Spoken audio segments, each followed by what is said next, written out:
दोस्तों नमस्कार, मैं राकेश श्रीवास्तव हमारे YouTube चैनल में आप सभी का स्वागत है। ऐसा लगता है कि पाकिस्तान का संकट खत्म होने का नाम ही नहीं ले रहा है।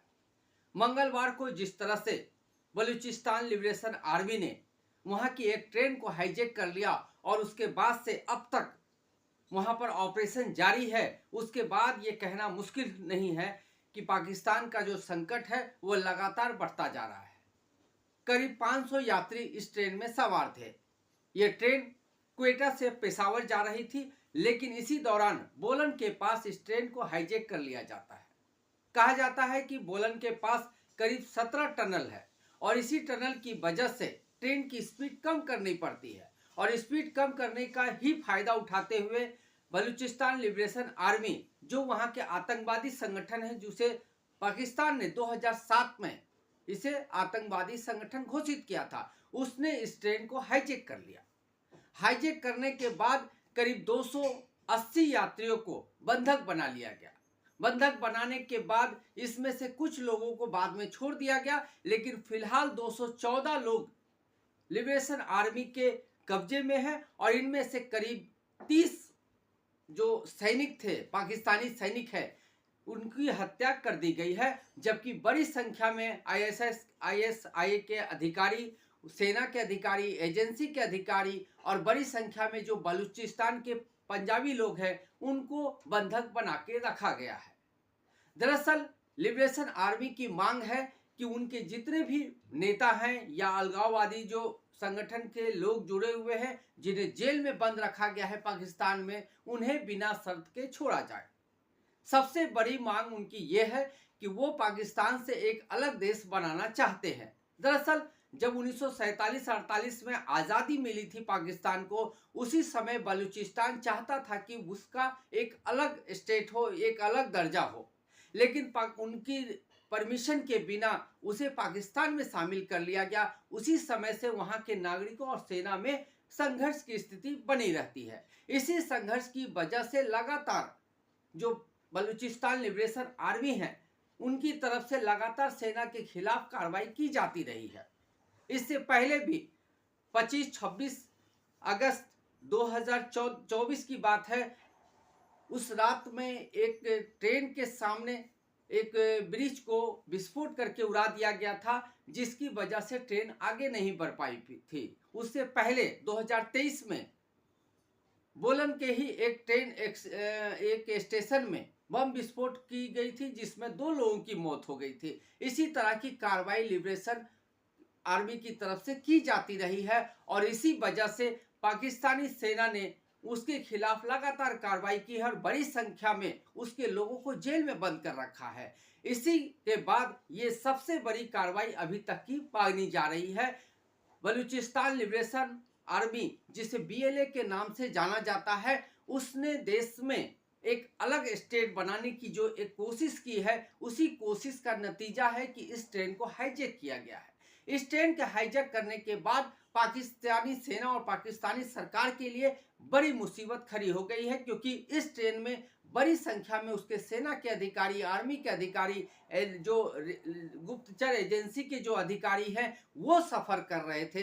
दरअसल ये सारे लोग छुट्टी खत्म करके पंजाब जा रहे थे, पेशावर जा रहे थे और इसी दौरान इस ट्रेन को हाईजैक कर लिया जाता है। और ये जो घटना हुई है वो मंगलवार की दोपहर 1 बजे की घटना है और अभी जो 24 घंटे के करीब बीतने वाले हैं, लेकिन अभी तक इस ट्रेन को मुक्त नहीं कराया जा सका है और बड़ी संख्या में जो लोग हैं वो बलूचिस्तान लिबरेशन आर्मी के कब्जे में हैं।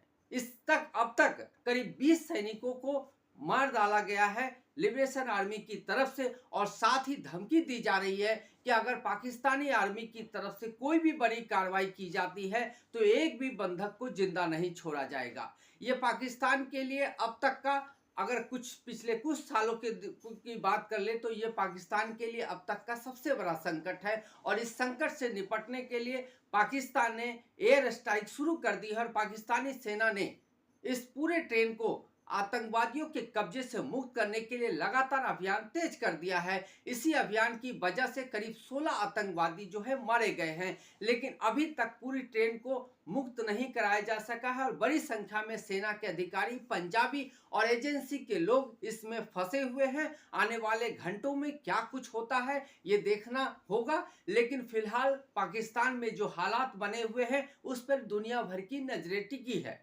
लेकिन इस स्थिति के लिए अगर कहीं ना कहीं अगर बात करें तो पाकिस्तान खुद भी जिम्मेदार है, क्योंकि पाकिस्तान को मालूम है कि एक आतंकवादी संगठन उसके ही देश में काम कर रहा है, लेकिन पाकिस्तान ने कभी भी इसके खिलाफ एक ऐसी बड़ी कार्रवाई नहीं की ताकि ये देश के लिए बड़ा सरदर्द न बन सके। लेकिन इसी उदारीकरण या आप कहें कि नेग्लिजेंस की वजह से आज ये जो बलूचिस्तान लिबरेशन आर्मी के लोग हैं वो पाकिस्तान के लिए बड़ा सिरदर्द बन गए हैं। और इस घटना के बाद ऐसा लगता है कि उसने सिर्फ ट्रेन को ही नहीं बल्कि पाकिस्तानी सरकार को हाईजैक कर लिया है, क्योंकि पूरी पाकिस्तानी सरकार इस समस्या से इस तरह से पीड़ित है कि उसे समझ में नहीं आ रहा है कि कौन सी कार्रवाई की जाए, क्योंकि बहुत सारे लोग इसमें फंसे हुए हैं, उनकी जान जा सकती है, क्योंकि आतंकवादियों ने बड़ी संख्या में लोगों को न सिर्फ कब्जे में कर रखा है बल्कि बड़ी संख्या में लोगों को वो पहाड़ी इलाकों में लेकर भी चले गए हैं। और आने वाले घंटों में अगर इस मामले में कोई बड़ा समझौता नहीं होता है तो संभव है कि जो बंधक बनाए गए हैं उन लोगों की हत्या कर दी जाए, क्योंकि बड़ी संख्या में पाकिस्तानी जेलों में बलूचिस्तान लिबरेशन आर्मी के नेता, अलगाववादी लोग और आतंकवादी कैद है और उन्हें छोड़ने की मांग की जा रही है। इन सभी मांगों के बीच सबसे बड़ी मांग यह है कि बलूचिस्तान से किसी भी तरह की सेना को हटाने की मांग लगातार की जा रही है। और उनका कहना है कि उनकी खुद की जो स्थिति है वो चाहते हैं कि उनका अपना एक अलग देश हो, उसमें उनका अपना सरकार शासन हो और उस शासन के दौरान पाकिस्तान का कोई हस्तक्षेप ना हो। इसी बात की ये लड़ाई चल रही है और पाकिस्तान इसके लिए बिल्कुल तैयार नहीं है। लेकिन स्थिति अभी फिलहाल ऐसी पड़ गई है कि पाकिस्तान को हो सकता है कि बलूचिस्तानी लिबरेशन आर्मी के साथ किसी मैच टेबल पर बैठ के कोई समझौता करना पड़े, लेकिन वहां के जो विदेश मंत्री है मोहसिन किदवई, उन्होंने साफ रूप से मना कर दिया और कहा है कि ऐसे लोगों के साथ वो किसी भी तरह की वार्ता या समझौता करने के पक्ष में नहीं है जो आम लोगों को निशाना बना रहे हैं और उन पे हमले कर रहे हैं। पाकिस्तान के लिए ये कोई नई बात नहीं है। इससे पहले भी पाकिस्तान में कई तरह के आतंकवादी हमले हुए हैं। मस्जिद के बाहर विस्फोट, मस्जिद के अंदर विस्फोट, ट्रेन स्टेशन में विस्फोट, तमाम तरह की घटनाएं होती रहती है। ऐसे में सवाल उठता है कि आखिर पाकिस्तान में शांति कब आएगी, क्योंकि 1947 में आज़ादी मिलने के बाद से अब तक पाकिस्तान को एक ऐसी सरकार नहीं मिली है जो 5 सालों तक वहां अपना गवर्नमेंट चला पाए। अब तक जो भी सरकार बनी है वो 5 साल से पहले गिर चुकी है और इसकी वजह से जो अलगाववादी तत्व है या जो दूसरे तत्व है उनको पनपने का मौका मिल जाता है, क्योंकि देश में राजनीतिक इच्छा शक्ति और राजनीतिक मजबूती नहीं होने की वजह से इसका फायदा दूसरे अलगाववादी तत्व उठा रहे हैं। इस बात को पाकिस्तान के जो पॉलिटिकल लोग हैं उनको समझने की जरूरत है कि आखिर पाकिस्तान की ये हालत क्यों हुई है, क्यों पाकिस्तान आज ऐसी स्थिति में पहुंच गया है जब उनके ही आतंकवादी संगठन उनके ही देश के ट्रेन को हाईजैक कर लेते हैं और पूरे देश को बंधक बना लेते हैं।